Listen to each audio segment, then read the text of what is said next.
What's up, guys? This is Mike, the Detroit Borg, with a look at the new Barnes & Noble Nook Simple Touch with GlowLight. Essentially, a backlit version of the Nook Simple Touch we're all familiar with. So this is still available in the Barnes & Noble store for $100, but you can get this one for $139. Now, this is actually quite an innovation in the realm of e-ink readers because, as you know, e-ink requires an external light source in order to be read. It doesn't provide its own internal light source, which means it requires good lighting conditions in order to be read comfortably. So you either have excellent outdoor lighting or indoor lighting, but if you can't control that situation, so for example if you're in bed and you don't have an overhead light source, you can instead provide your own light source, either in terms of a clip-on light, or if you're Amazon, they sell a case for the Nook, or I'm sorry, Kindle Touch, which has a built-in light source. But of course, that's not very. This adds a lot of bulk, and it's not a very even light source. So what Barnes & Noble aims to do is to improve that situation by adding a backlit source, which you can turn on and off, and you can dim. So it's an interesting solution for a problem that all e-ink displays have, and I think this actually makes it probably the most compelling e-ink device you can buy right now. So let's go ahead and crack into this and see what we get in the box. Alright, so we're just going to twist this to open the lid, and there is our Nook Simple Touch. Down here we have our compartment with our USB wall adapter, so you can plug this into the wall to charge it, or you can connect this to a computer to charge it. So we have our micro USB cable here, and this of course is a standard USB to micro USB. There is our connector.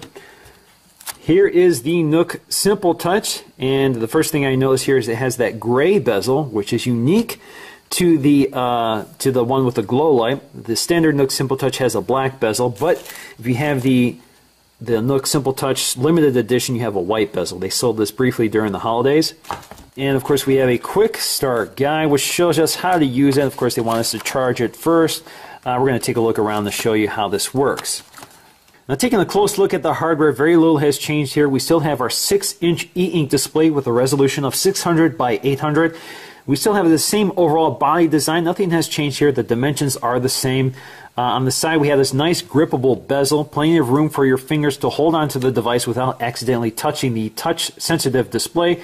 So, of course, you can change, or you can turn pages by touching the page or swiping the page, or you can use these physical page turn buttons, which are built into the bezel. We still have our physical home button here. On the top, we have our Nook logo.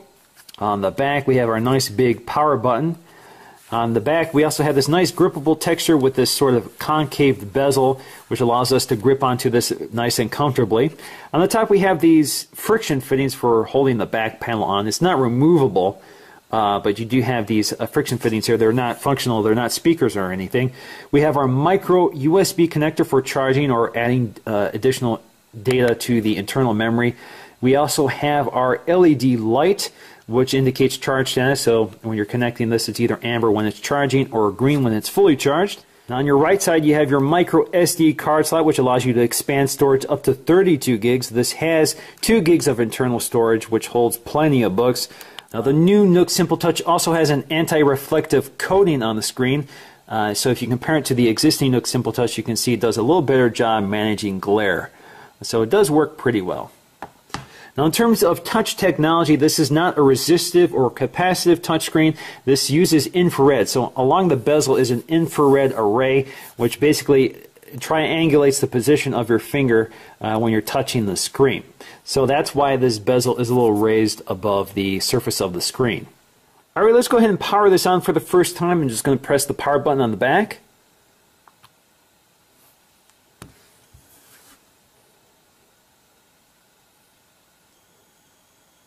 Alright, so welcome to your Nook Simple Touch with GlowLight. Let's click Next.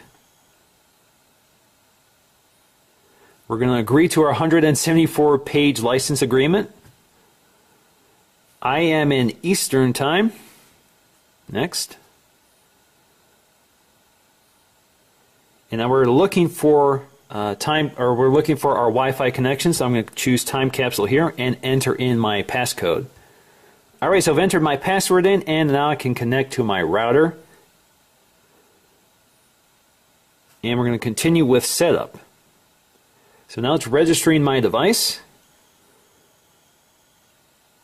And now it wants me to log into my Barnes & Noble account. So let me go ahead and do that off screen. Alrighty, so logging into my account brings up my existing purchases in the library as well as my highlights, my bookmarks, where I last left off, that sort of thing. Now with GlowLight, you have several options here. You can access it either by tapping the home button, and you now have a GlowLight button right here. And this gives you a little slider here, so you can slide it left and right to change the intensity. Now when I first booted up the device, it was very low. It was about the minimum setting. And of course you can turn it off or on. And of course you can also hold the home button to turn it off or on. And you can also adjust your settings from the drop down up here. So if you tap there, you get your quick settings, so you can turn Wi-Fi on and off to conserve battery life. So it's a nice quick way of accessing that. Or you can slide your GlowLight. So either way, you have very quick access to the GlowLight control. Now with the lights turned down, we can take a look at the quality of the backlighting. You can see it does look pretty even across the entire display, with a notable exception of up top. You can see the origin of the LEDs, which is a little splotchy, but for the body of the text, it does look pretty even. It looks very nice. So if we jump to a book, let's just go to our book here. You can see there's a little light bleed, more of a light bleed toward the top than toward the bulk of the page. So it looks pretty good otherwise. Certainly a big improvement over the alternative, which is an overhead light like this Kindle here. So you can see, again, it's not very even, so it casts more shadows. It's better lit at the top than the bottom. The only problem here with backlit like this is the fact that the text does lose some of its contrast, so it's not quite as dark as the text would otherwise look with an overhead light. Now, briefly taking a look at the user interface on the Nook Simple Touch, you can see on the home screen we have what we're reading now, including the page we last left off at. We have our new reads, or things that are in our library, so we can tap that to bring us right to the library. And then we have suggestions from Barnes & Noble, which will essentially take us to the Nook store. Up top we have our book icon in the upper left corner that will take you right to where you last left off on your book. So that is Steve Jobs. That's page 19. Now if we want to get back to the home screen, just tap the home button. That'll take you back, or give you the home icon, and that will take you back home. So again, tap that home button so you can either go home, you can go to your library. So here you can load any of your books that you've previously downloaded, or you can scroll through them, depends on how many you have. You also have shop, so it'll take you right to the Barnes & Noble Nook store, so you can shop by books, magazines, newspapers, or see all. You can also go by popular lists, New York Times bestsellers, top 100, new releases. You also see some ads down here for new books. And you can either search or browse. So if we search by Apple. Oh, Apple, there we go. So there you go, it searches by Apple in the title. So let's go to search. Now search allows you to search for things either on your device or in the Nook store. So again, if we search Apple, which I've done previously already, as you can see, search. So search is my library, found one title that matched Apple, and we have 1,520 matches in the store. So let's go ahead and jump back to settings. So here you have your settings, and including another way to get to your GlowLight setting. So we're familiar with that. Device info.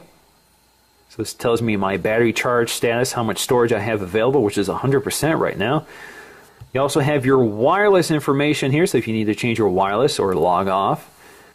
Now under screen, you can change the screen timeout. So here you can change it from 2 minutes, 5 minutes, 1 hour. You can also adjust your screensaver. So you have authors or nature, so let's just choose nature. You can also change the configurations of the buttons under reader. So you can either choose whether your top buttons are the forward buttons or the bottom buttons are the forward buttons. So I'm going to keep it on default. You can also go to shop, and here you can identify whether you want this to require a password before purchases are made, so this prevents people from making purchases on your account automatically. You can also manage your credit card. Now under social, you can manage your connectivity to social networks such as Facebook, Twitter, and Google. You can also add contacts, and you can manage your Nook friends. Nook has its own social networking system for Nook owners, so that you can basically share books with Nook friends. So it's kind of a nice feature. And you also have search. So this is where you can clear your recent Nook searches. This helps to save your privacy. So there you go, that's your settings. Now let's go ahead and jump to our book and we can start reading. So here we have several options. If you press the home button when you're reading the book, again, you have your options to go back to the home screen or your settings. But if you tap the center of the screen, you get a different bar. So here we can jump to our contents. So here we can see our notes and highlights, our bookmarks, our chapters. And we can scroll through it using our finger. If we just tap one of these chapters, it brings us right to it. We can also swipe through our pages, and you can see we can actually swipe pretty fast. You can also use the physical buttons on the side. Now you can also go to Find, so here you can search for text. So for example, I've already typed in Apple, so let's search for that. It takes us to a list of pages with the word Apple, and of course there are many of them, and we can scroll through that. And if we don't want that, we can just close that out and go back to our text. Now if we tap the screen again, we can go to. This will allow us to scrub to different pages of the book, basically like scrubbing a movie or a song. So it takes a little while to catch up there, but you see, you get the idea. So you can scrub to an exact page number. You can also change your text. So here you can change your font size. So you can go from really small to really big. You can also change your line spacing here from small, medium to large. You can also change your margins. So we can have small margins, medium, or large. Or you can go ahead and select the publisher defaults and bounce it back to the default view. You can also change your fonts here. So let's go to Helvetica. So there you go. Now if you want to bookmark this page, all you have to do is tap the bookmark icon in the upper right corner, and now this is added to your list of bookmarks. Now if you tap and hold on the text, you get a highlighter. So this allows you to do some other actions. So here you can highlight, add a note, share, or look up. You can also scrub this to select other parts of the text. So if we go to look up, I'm not sure what it's going to do if we select a sentence. So it's searching for Android, a mobile robot usually with human form. So it doesn't seem to recognize what Google's definition of Android is, but you get the idea. So it's a nice tool for using a dictionary. This has a built-in dictionary, by the way. Now in terms of battery life, Barnes & Noble estimates that out of a full charge you'll get about 2 months of use out of your Nook. And that's assuming that you use your Nook for half an hour each day. Now with GlowLight, if you're using GlowLight, that shrinks down to 1 month. So it looks like GlowLight, depending on how brightly you're using it, will reduce your battery life by about half. So in conclusion, I'm definitely a big fan of the new Nook Simple Touch with GlowLight technology. I think this makes it my favorite e-reader out there. The alternative, of course, is the Kindle Touch, which has a few features that the Nook doesn't have. So for example, you do have speakers and a headphone jack for MP3 playback, you have a web browser, and you have a 3G version available. You can also buy this cheaper if you buy the version with ads. So for example, this was $100 with ads. This is $139 without ads. But the fact that it has that built-in light makes it a lot more useful for me. So that's a feature that's actually very useful. That's a feature I would actually seek out. So in the end, guys, thanks for watching. I hope you enjoyed this video, and I'll see you again in the next video.